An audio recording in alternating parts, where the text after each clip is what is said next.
Bonjour chers auditeurs de Cœur à Cœur et bienvenue pour votre rubrique Tout ce que j'aurais aimé savoir. Aujourd'hui nous allons aborder le sujet de la communication par enfant. Alors restez des nôtres.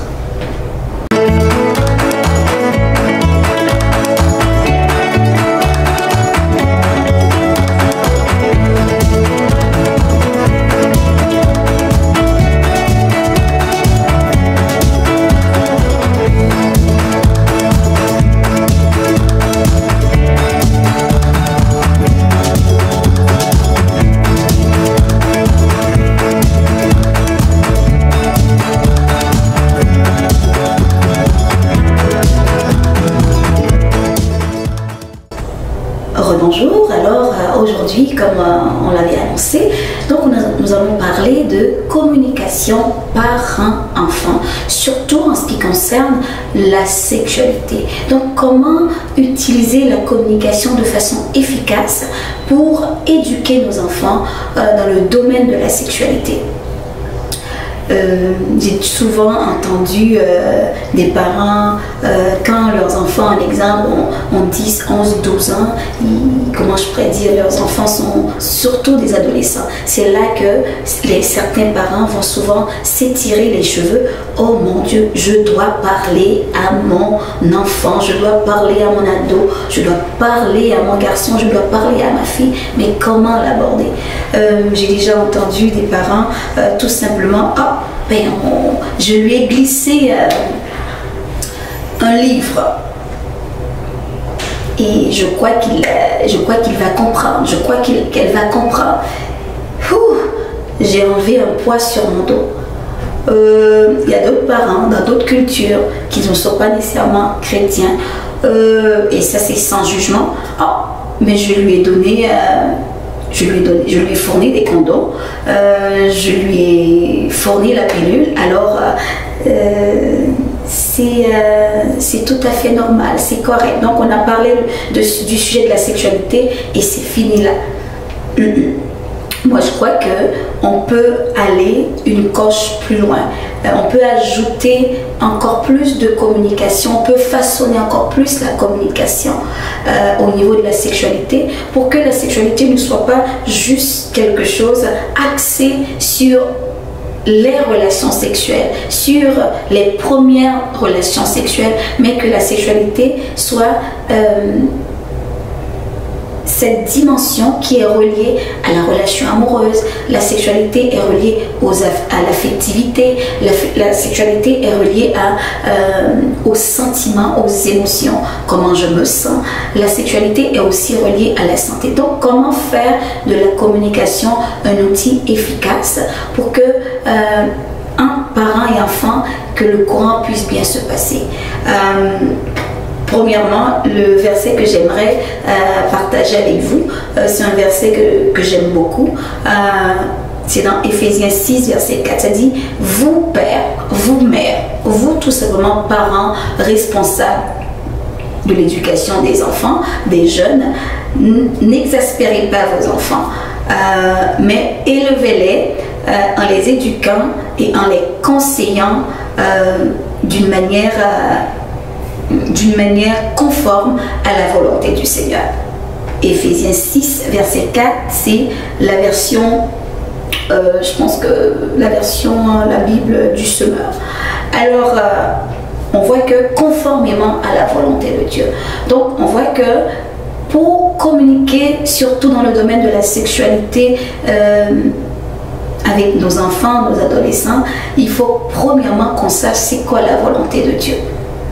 Est-ce que la volonté de Dieu, elle est bonne et parfaite dans le domaine de la sexualité de nos enfants? C'est pas juste de nos enfants, mais de tout le monde en général, parce que la sexualité, c'est une sexualité pour tous, mais qui évolue selon les différents stades. Donc, c'est quoi la volonté de Dieu au niveau de la sexualité et comment la communiquer, comment rendre cette communication efficace, agréable entre parents, enfants, surtout avec nos adolescents. Donc, la volonté de Dieu, elle est bonne et parfaite. Donc si la volonté de Dieu au niveau de la sexualité, elle est bonne et parfaite, de quoi qu'on devait parler pour ne pas irriter nos enfants? Parce que lorsque la Bible nous dit n'irritez pas nos enfants, ça veut dire quoi? J'irrite mon enfant quand je lui demande quelque chose, quand j'exagère. J'irrite mon enfant quand je lui demande quelque chose au-dessus de ses forces, au-dessus de sa compréhension, au-dessus de son développement en tant que jeune, tout simplement. Quand je le force, quand je le force à faire quelque chose qu'il n'est pas capable de faire, quand je lui demande de faire quelque chose que je n'ai pas initié à cette chose-là. Donc c'est important de savoir comment communiquer avec nos enfants pour savoir, pour que les moments avec nos enfants soient vraiment agréables. Parce qu'on passe des moments avec nos enfants. Ils seront là avec nous pour la plupart jusqu'à 18 ans. Les chercheurs dans la littérature, les recherches ont dit que ça prend 18 ans pour éduquer un enfant. Donc, on a beaucoup de temps à passer dans la communication. On a intérêt vraiment à aller chercher l'information nécessaire, l'information utile, l'information efficace pour pouvoir faire des moments, chaque période, chaque routine avec nos enfants, avec nos jeunes, nos adolescents, des périodes agréables. Alors aujourd'hui, on va aborder tout simplement 4 types de parents dans lesquels chaque individu peut se retrouver par rapport à la communication. Parce qu'on sait que la sexualité, c'est quelque chose, elle est positive. Mais lorsqu'on voit un petit peu, même dans l'histoire, au niveau de l'éducation, il y a une période, au niveau de l'éducation en général, le parent était représenté comme la personne qui a la connaissance absolue. Je sais tout, je dois tout apprendre à mon enfant doit me soumettre, surtout que la Bible parle de soumission. Mon enfant doit me respecter, il doit se soumettre à moi, alors il n'a pas intérêt à désobéir. Donc là vraiment on prend une position, cette position peut être très rigide. On parle plutôt d'un style de parent très autoritaire. Ça ne veut pas dire, comment je pourrais dire, on n'est pas tous, on n'a pas tous, disons, un style parfait. Il n'y a pas de style parfait. Un parent qui est toujours autoritaire, qui reste toujours dans ce style dans ce style parental, peut vraiment rendre son enfant très frustré. Un exemple, un enfant de 14, 15 ans, 16 ans qui a des amis, ou peut-être qu'il veut avoir un copain, une copine, et le parent lui interdit non, chez nous dans la maison, tant que tu n'auras pas fini tes études, tant que tu n'auras pas fini, que tu n'auras pas obtenu ton diplôme universitaire ou peu importe, une carrière, ici chez nous, il n'y aura pas de petit ami qui va venir chez nous. Là, c'est vraiment le parent dicte à l'enfant qu'est-ce qu'il doit faire, quand est-ce qu'il doit le faire. Ça va créer la frustration. L'enfant peut, si c'est un enfant rebelle, l'enfant peut se révolter et l'enfant peut tomber dans, peut arriver tout simplement à avoir des comportements inappropriés au niveau de sa sexualité. L'enfant peut se renfermer. Ça peut être un enfant qui va rien dire, qui va obéir, qui va se soumettre. Mais on est en train de créer quelqu'un qui ne s'affirme pas. Donc c'est vraiment important. Le but, ce n'est pas de pointer quelqu'un du doigt, mais juste de voir comment on peut relativiser notre style en tant que parent. Donc le style autoritaire, ce sont les parents qui offrent beaucoup d'encadrement et qui exigent beaucoup de leur enfant, mais qui oublient de lui offrir également la chaleur et l'affection. Donc ça c'est vraiment, lorsqu'on parle de communication et un parent-enfant, comment je pourrais dire, il y a deux éléments déterminants qu'il faut retrouver dans l'attitude parentale. Il y a le niveau de chaleur, le niveau d'attention et d'affection offert à l'enfant. Un enfant qui n'a pas d'affection, où l'enfant ne se sent pas aimé de ses parents, où l'enfant ne se sent pas, n'a pas l'attention désirée de ses parents, ça va être difficile de faire passer un message et de faire passer un message. Il y a aussi le niveau d'encadrement offert à l'enfant ou le niveau d'exigence. Donc premièrement, il faut avoir un niveau de chaleur, un niveau d'amour, un niveau d'attention, d'affectivité. Donc il faut donner de l'amour à l'enfant. Avant de vouloir même encadrer notre enfant, il faut que notre enfant se sente aimé. Il faut que notre enfant se sente écouté. Il faut que notre enfant puisse sentir qu'il peut avoir notre attention. Donc si l'enfant il sent qu'il ne peut pas avoir notre attention, notre affection, et que l'amour est de façon inconditionnelle, quand il fait bien, quand il ne fait pas bien, c'est sûr que ça risque d'être mitigé, la relation entre parents et enfants. Donc c'est vraiment le niveau de chaleur, le niveau d'affection, on pourrait tout simplement dire l'attention. L'attention que donne à notre enfant va vraiment déterminer la direction de la relation entre le parent et l'enfant. Donc c'est très important. Donc pour revenir au style autoritaire, donc c'est vraiment quelqu'un qui offre beaucoup d'encadrement. Il y a un cadre, le cadre est rigide, mais c'est vraiment le parent qui décide du cadre, mais il n'y a pas d'amour, il n'y a pas d'affection, il n'y a pas d'attention. Donc c'est sûr que l'enfant, à un moment donné, il peut exploser. À un moment donné, cet enfant risque de se rebeller. Imagine, surtout... certains parents peut-être vont dire comme la Bible a dit, c'est comme ça, alors il faut faire les choses comme ça, il faut obéir, il faut obéir. Je me prends comme exemple, quand j'arrive, même moi-même, quand je demande à mon enfant de m'obéir, mais tu m'obéis, même ce mot, même le dire, pour moi c'est lourd, parce que normalement un enfant doit être capable d'obéir à ses parents sans même besoin que le parent lui rappelle qu'il est l'autorité, parce que je suis déjà l'autorité de mon enfant. Et souvent quand on est fatigué comme parent, on veut faire ça de façon expéditive, on sent qu'il y a du tiraillement. Je suis parent de garçon qui va avoir 9 ans bientôt, dans quelques jours.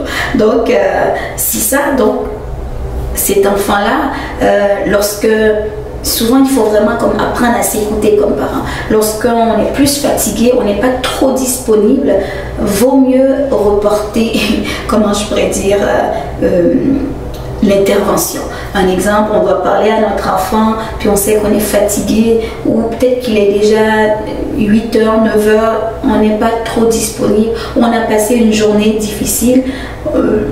Je prends dans mon cas, on a plus tendance à aller dans un style autoritaire. Donc, il faut vraiment apprendre à s'écouter comme parent, se dire, ok, je dire à son enfant, pour la situation, je vais réfléchir, puis on va se reparler. Et si cette situation nécessite vraiment une intervention rapide, on fait une intervention rapide et efficace, mais on en reparlera avec notre enfant, au lieu d'aller vraiment dans le style très autoritaire, très dirigé. Il y a aussi le style permissif. Le style permissif, ça le dit, ce sont les parents qui offrent beaucoup de chaleur, beaucoup d'affection à leur enfant, mais qui n'osent pas les encadrer. Je pourrais même dire c'est un style de parent qui va vers le laxisme, dans le sens que qui laisse tout, qui permet tout, donc qui ne donne pas de limite à l'enfant, donne pas d'encadrement, mais qui accepte tout de son enfant. Tu sais, au niveau de la sexualité, c'est, je sais pas, on est dans le cadre chrétien, ben je dis plus rien, mon enfant il peut venir à la maison sans jugement, il peut venir à la maison avec avec son copain, avec sa copine, dormir dans le sous-sol, ou avoir des relations sexuelles dans la maison, ou tous. Comment je pourrais dire? Donc c'est vraiment c'est sans jugement. J'y vais vraiment avec comment je pourrais dire, avec des exemples très aléatoires. Donc c'est un parent qui ne donne pas vraiment de limites, qui n'encadre pas son enfant, mais qui lui dit que tout est permis, fais ce que tu veux. Ça c'est vraiment un style très permissif. Mais on sait que nos enfants, ils ont besoin d'encadrement. Des fois même, ils vont le demander. Même s'ils ne le demandent pas, mais au fond d'eux, ils attendent vraiment qu'on leur donne des limites.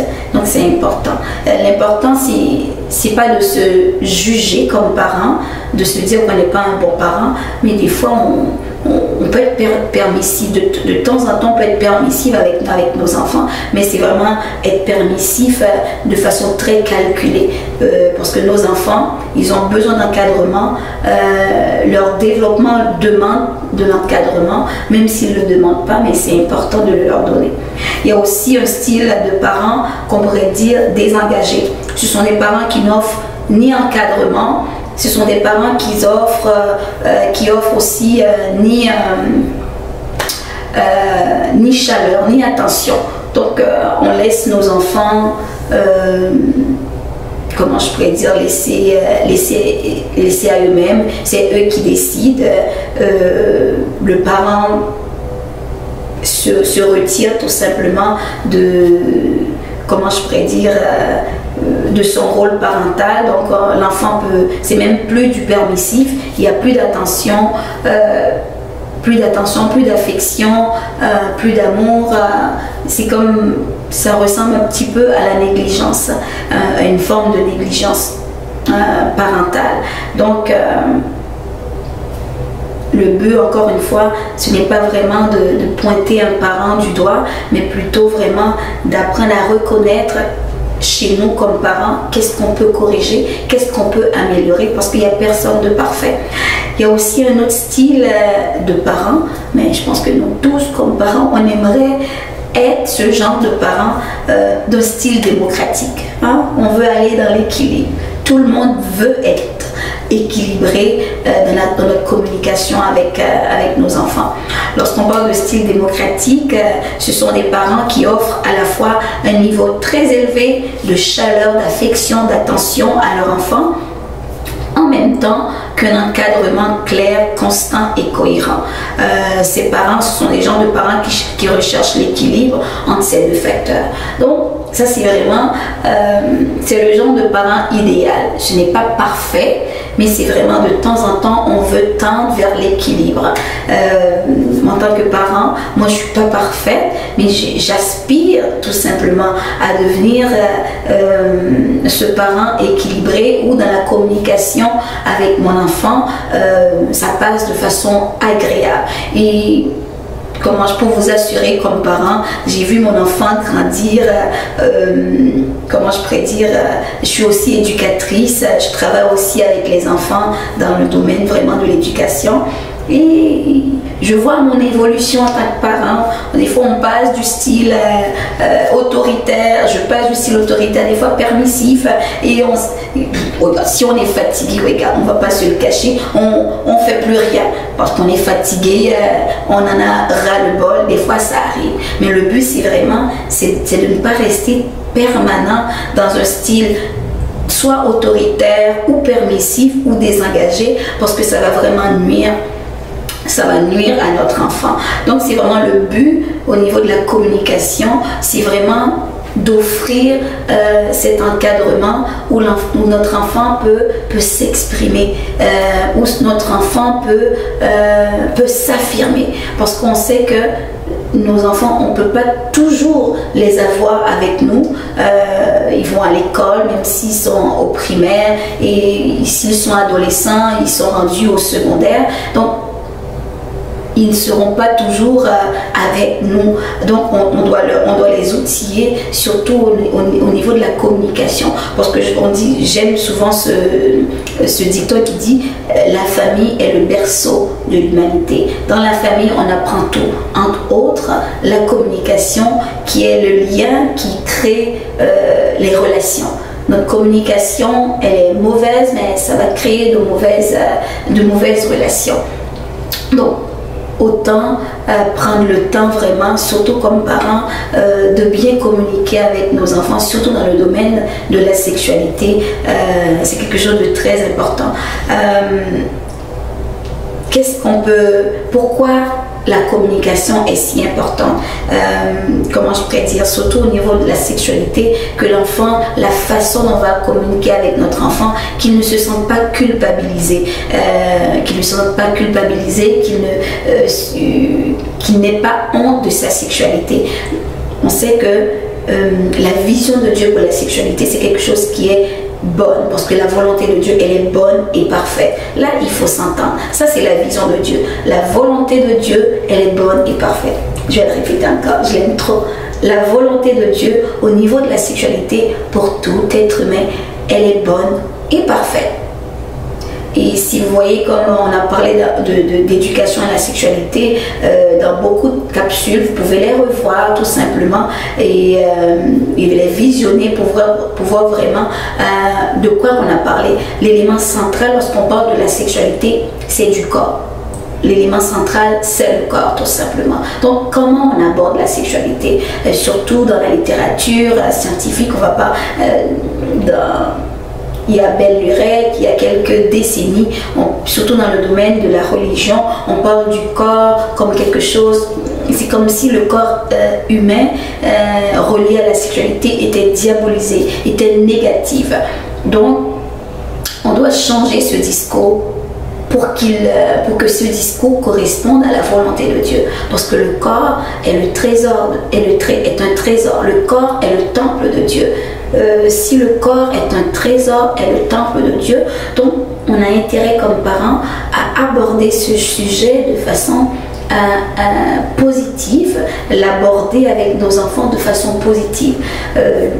Souvent, lorsqu'on parle de neurosciences, lorsqu'on donne des interdits, lorsqu'on parle souvent des interdits en premier lieu,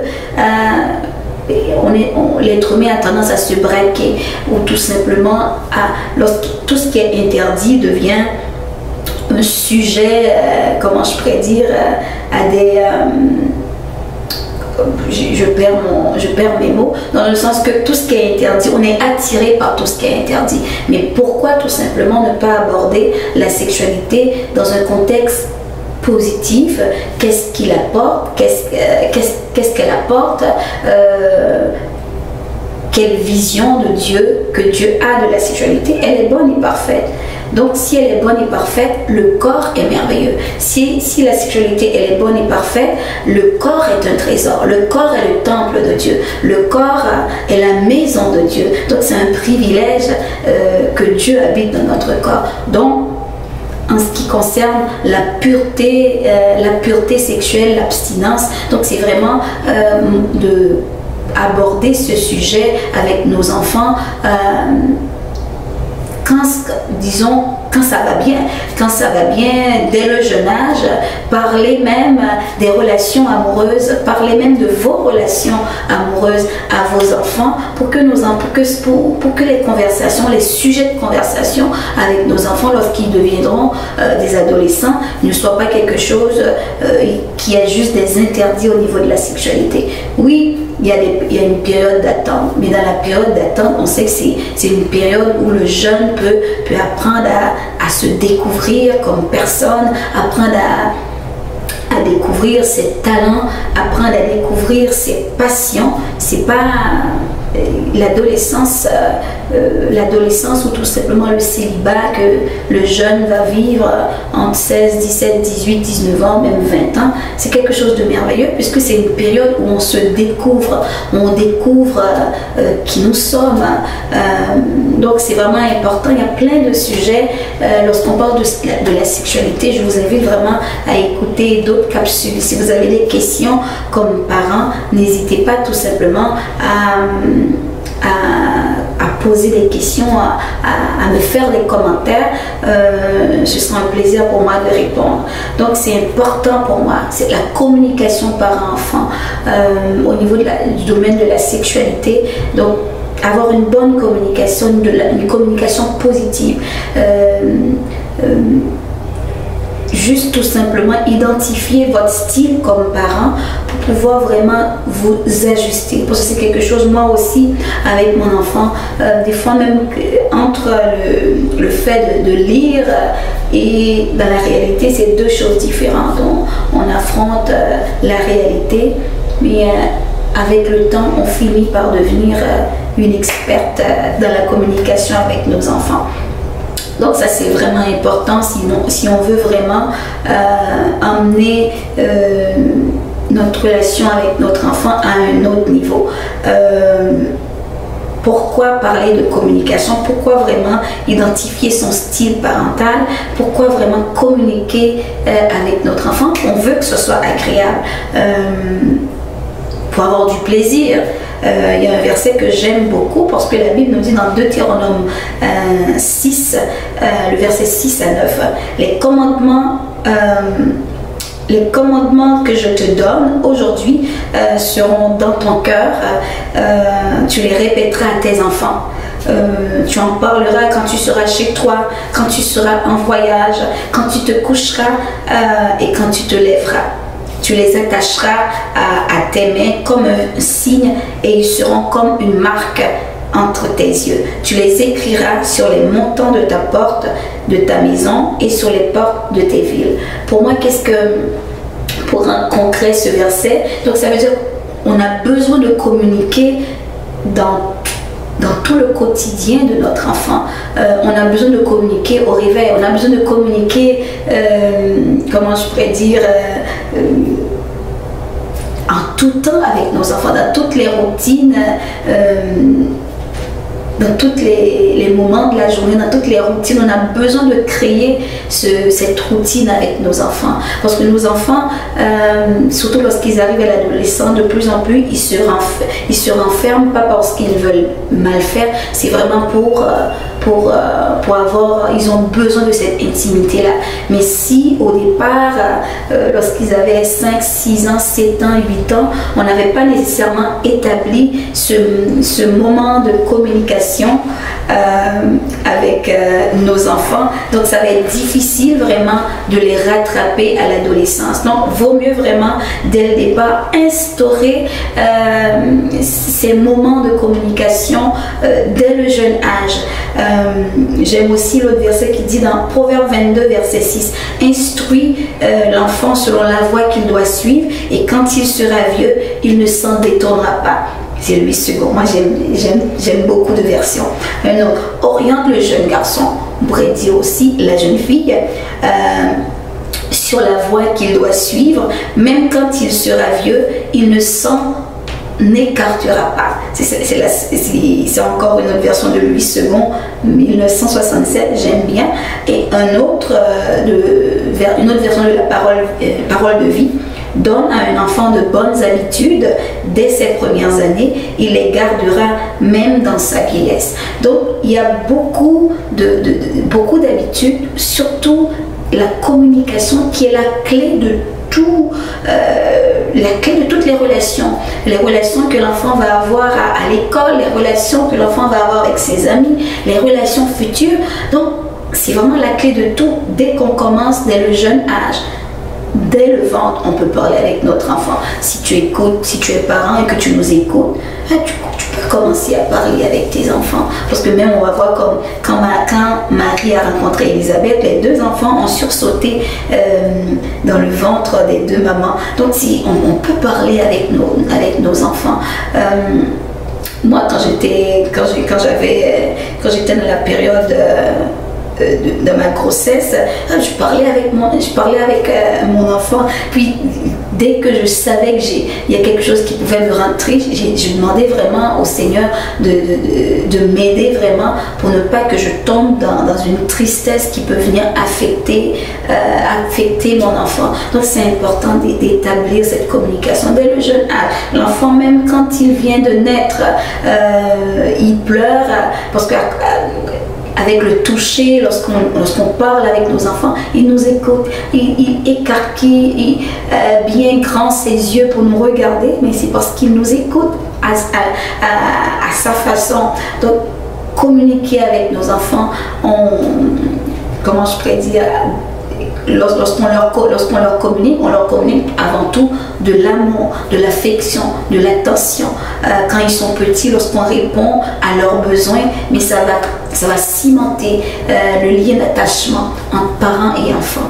Donc ça va être plus facile lorsqu'on veut les encadrer plus tard. Profiter lorsqu'ils sont en bas âge vraiment pour créer un lien de confiance entre vous. Donc c'est vraiment important. Donc vraiment comme parents, je vous encourage vraiment. Je sais que c'est pas toujours difficile. Peut-être que la communication avec votre enfant ou votre jeune est très difficile pour X raisons que j'ignore, peu importe que vous le savez très bien, mais quand même il y a moyen quand même d'aller chercher les outils efficaces pour pouvoir vous aider, parce que c'est vraiment une très belle chose de pouvoir communiquer avec son enfant, de pouvoir répondre à ses questions lorsqu'il a des questionnements, parce que nos enfants, ils en ont beaucoup. Ils en ont beaucoup sur tous les sujets. Pourquoi les enfants? D'où viennent les bébés? Il faut vraiment qu'on puisse vraiment prendre le temps de leur répondre de manière vraie, de manière simple, selon leur âge. Donc c'était vraiment ça que je voulais vraiment vous parler, de l'importance de la communication parent-enfant. N'arrêtez jamais de communiquer avec vos enfants, et même quand ils sont vieux, ils vont se souvenir. Maintenant, moi je suis une grande femme, mais je communique toujours avec ma mère, et c'est une belle relation qui est très agréable. Mais c'est quelque chose qu'on peut apprendre à nourrir. Il n'est jamais trop tard. Donc si vous avez écouté cette vidéo et que vous aimez cette vidéo, likez, faites-nous un j'aime, écrivez-nous un commentaire, posez-nous des questions. S'il y a un sujet que vous aimeriez qu'on puisse discuter dans cette rubrique, laissez-nous un commentaire. Il y a l'adresse qui se trouve au bas de l'écran. N'hésitez pas à nous écrire, ça nous ferait plaisir. Votre feedback, vraiment, si vous aimez cette émission et que vous pensez que ça peut aider quelqu'un, alors partagez cette émission. C'est aussi pour la gloire de Dieu. Donc je vous laisse, et j'espère que cette rubrique vous a été utile. À la prochaine, et bonne communication avec vos enfants.